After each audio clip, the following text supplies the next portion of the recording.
Good evening and welcome to Eagle Eye News at 6. I'm Kinley Bashirs. And I'm Abigail Griffin. The Opelika Police Division have found a missing 17-year-old girl, Cheyenne Brown. Cheyenne was missing since Saturday, February 1st, and was last seen Saturday night after the Opelika High School choir trip. Despite weather delays, the Auburn student body still showed out for SGA callouts Tuesday night. With over 11,000 votes, ADA Ruth Huntley came out on top with 55.1% of the vote for SGA president. The winners are Miss Auburn, Kat Bryant, Treasurer Caroline Willoughby, Vice President Hayes Kaysen, President Ada Ruth Huntley. This is just so overwhelming for me. This isn't anything that I did. Like, this is truly a testament to all the people that poured into me over the last several years and the mentors that I've had and the leaders that I've had the opportunity to watch, and those incredible people in all the green shirts that poured every single thing into this. So it's just so incredible to get to be able to do this for them and to represent them in this way. Like, I'm just so blessed and humbled right now. Officials cleared out the McDonald's on South College Street yesterday morning after what appeared to be a fire. Eyewitnesses saw smoke coming from the building near the kitchen around 11 a.m. Wednesday morning. There is still no word on whether there were any injuries or damage to the building. Auburn students may have a new place to stay. Starting in the fall, areas of off-campus apartment complex 160 Ross will be classified as on-campus student housing by Auburn University. Roughly 320 beds will be allocated for university housing students. The cost will be about the same as living in the village. The first case of the new flu-like coronavirus was found in the U.S. in Seattle, Washington 2 weeks ago. Since then, there have been over 17,000 cases and 300 deaths. The Alabama Department of Public Health is in close communication with the Centers for Disease Control to help monitor the evolving outbreak. The United States is now evacuating U.S. citizens from Wuhan, China, and advising Americans not to travel there. Healthcare providers in Alabama are now being asked to conduct screening of patients seeking care for influenza-like illnesses who have traveled to China in the past 14 days prior to illness and contact ADPH and CDC for consultation and guidance. Although information about the illness is limited, symptoms of the new respiratory virus include cough, difficulty breathing, fever, and in some patients, life-threatening pneumonia. People with these symptoms should contact a physician, urgent care center, or hospital for screening and care. The 8th annual Polar Plunge went off with a splash Saturday morning. Nearly 70 participants dressed to the nines in their costumes jumped into Sanford Pool, all in the name of charity. The plunge raises money for Lee County Special Olympics to help offset the new cost for families attending the event. With the temperatures in the mid-40s, Auburn Mayor Ron Anders was among those who jumped in. Event organizer Ryan Molt has been putting on the Polar Plunge since 2012 and says it gets better each year. We're using cold water here at the Sanford Pool. This is our 8th annual Auburn Polar Plunge, and it's a great event. We raise money for the Lee County Special Olympics and just help out with the programs and travel costs for the families to try and keep the costs as low as possible for them. A new exhibition is coming to the Jewel Collins Smith Museum of Fine Art at Auburn University. Featuring contemporary sculpture and mixed media artwork, the exhibit begins a year-long feature of museum programming that brings female artists to the forefront. Feminist Forms Contemporary Sculpture from the Permanent Collection is on view through May 3rd in the Noel and Catherine Wadsworth Gallery and will feature a spectrum of creative output from renowned mid-20th century female sculptors. Coinciding with the centennial anniversary of the 19th Amendment, which granted women the right to vote, the museum's initiative aligns with art institutions nationwide that have dedicated 2020 to promoting exhibitions and events focused on women's artists. Director-in-Chief Curter Cindy Malinek said there is a history of women artists being underrepresented in museums and galleries and marginalized in the art world. For 2020, we have committed to joining with museums across the country and celebrating art by women. This year, the museum will feature touring exhibitions that let patrons experience works by widely acclaimed, phenomenally talented female artists, as well as the new Feminist Forms exhibition that demonstrates the compelling diversity of pieces housed in our permanent collection. We'll be back with more after this. You're watching Eagle Eye TV, Auburn's news.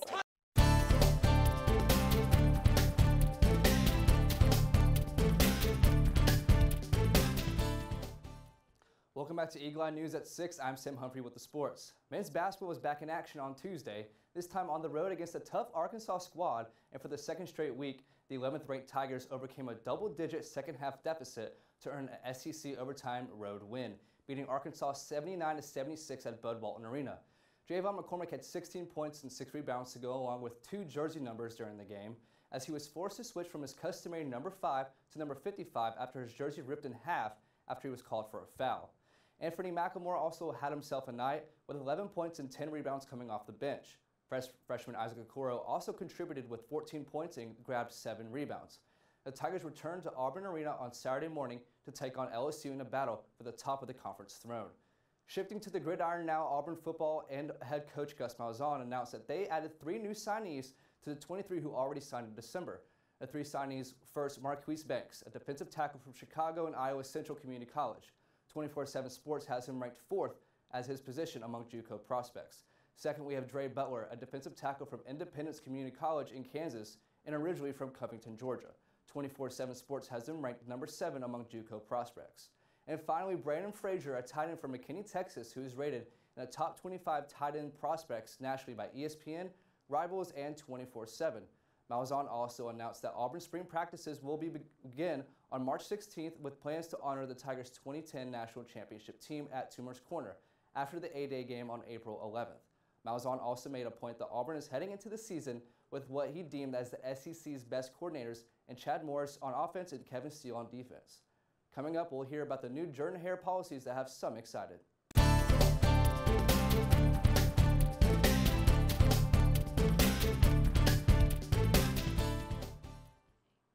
Last May, the SEC announced that it was lifting its ban on the sale of alcohol in football stadiums. The decision is now up to the universities to decide if they want to sell alcohol in their stadiums. Following this announcement, many SEC universities immediately decided to sell alcohol in their stadiums, including LSU, Tennessee, and Arkansas, while Auburn decided to hold out on the decision. After 9 months of polling voters and examining the results of other SEC schools who have implemented the sale of alcohol in their stadiums, senators passed a resolution recommending the sale of alcohol in Jordan Hare, including the student section. Senators stated that this resolution will aim to enhance the game day experience as well as bring in large amounts of money to the university. If the resolution goes through for the 2020 season, Auburn will join Arkansas, LSU, Tennessee, Texas A&M, Missouri, and Vanderbilt, who have already embraced the shift in policy. And another display featuring everyone's favorite tiger opened this week.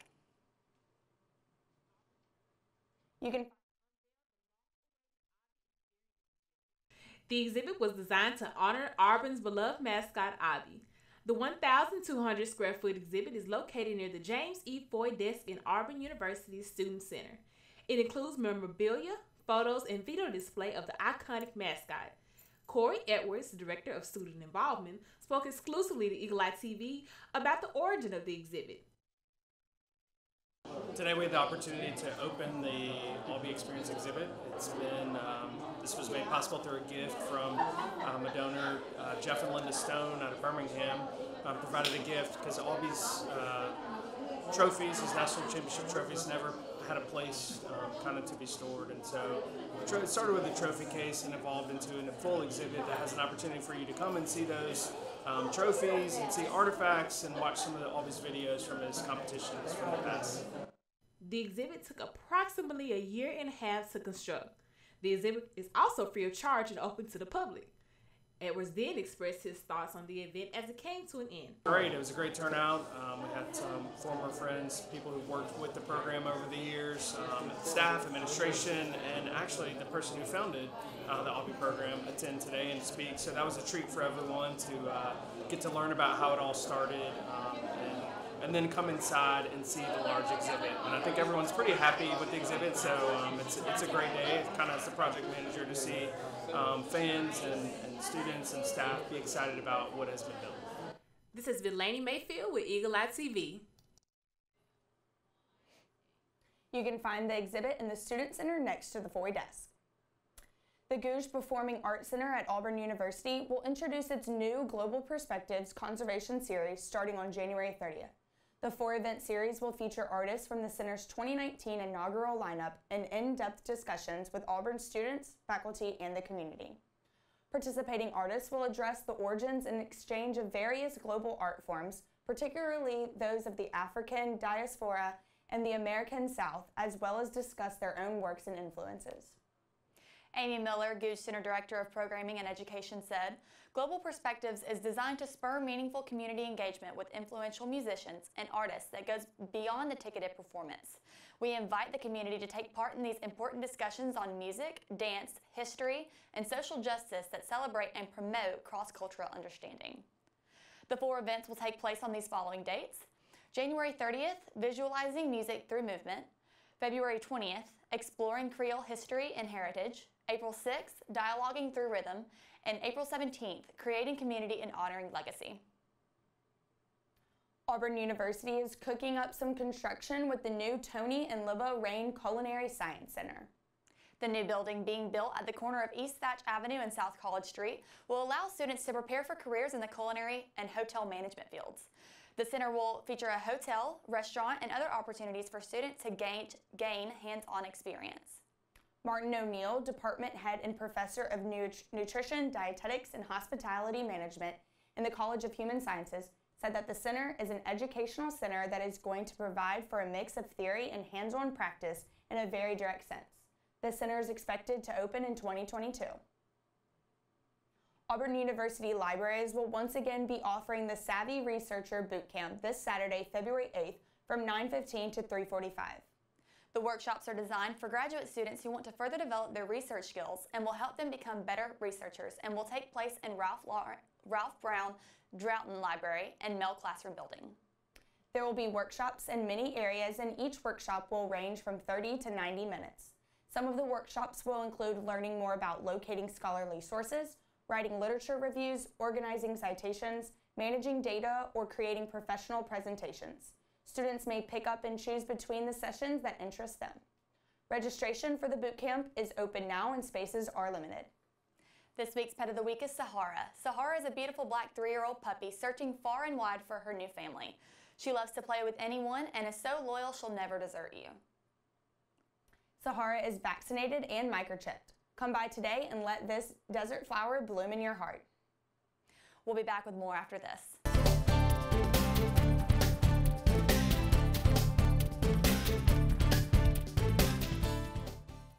Do you love dogs and enjoying volunteering? Then the Jog a Dog program is for you.